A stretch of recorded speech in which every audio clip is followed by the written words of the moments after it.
I was catching it, finding life and seeing that it's not finished, and trying to challenge what they were trying to do with us, to say that there is no life.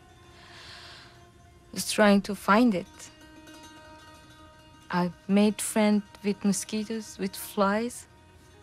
It's I could watch. I wouldn't push away the mosquito sitting in my hand, on my hand and sucking my blood. No, I would watch it carefully, trying to see what it's doing, and seeing that its belly was getting swallowed with my blood and getting red.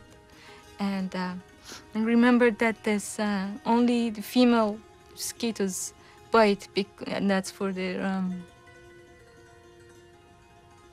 procreation, for making eggs. So that was life. And hearing dogs barking from outside, it was so beautiful. Even hearing that the guards were outside playing something and laughing. See, these are people, even if they're guards, and that's life. I felt that moment I was very fragile. I can tell you, I was thinking about myself, and I thought I was like a vase that they put too much pressure on me, on this vase.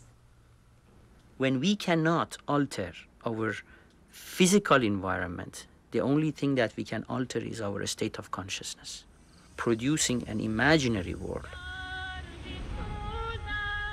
I was listening to my music, sometimes it was really helpful. I even put my volume up and down. I didn't sing it, but just in my mind. With all the problem that I have in the jail, I have to hold myself. I have to hold my belief as a human being. And I tried my best to hold this broken vase together.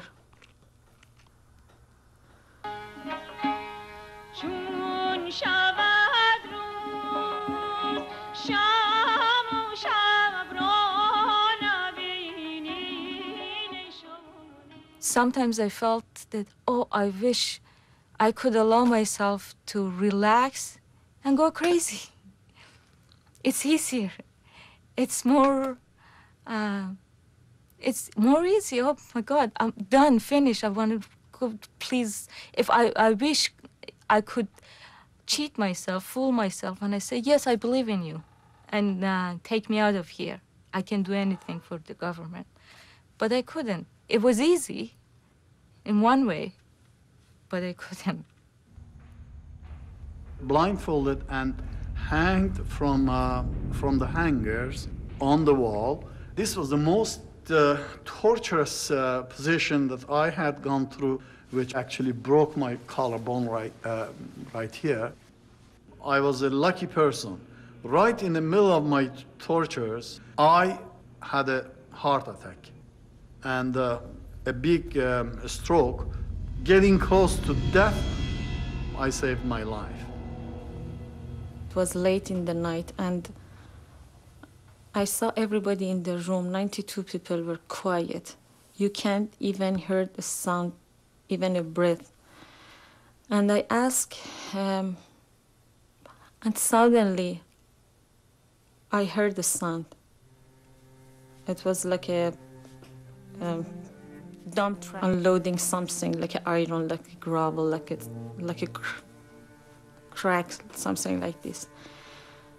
And I asked, what is that? And the person beside me told me, shh, be quiet. And then I saw they're counting something. 1, 2, 3, 4. And I found that they're shooting. It was, the first sound was gunshot. I started to cry. I was shaking because it was the first time I heard this sound. Every Wednesday and every Sunday, we had the same sound for 1 year. I do remember even I count up to 100, 100, 203.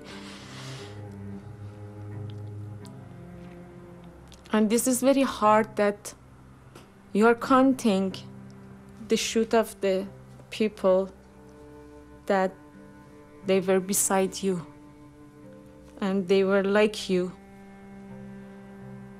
They're losing their life because of their belief. I remember them very vividly. The last goodbyes, the anxiety, the walking back and forth between the time they called them and the time that they came and took them out. You're walking on your own feet to be put against the wall. So fear and trying to control it, everything is just radiating come from your face, your eyes. You're nervous, laughing or smiling. And you in my position, standing there, saying goodbye, saying it's okay, hugging, saying what? Trying not to cry, because if you cry, makes it difficult, harder.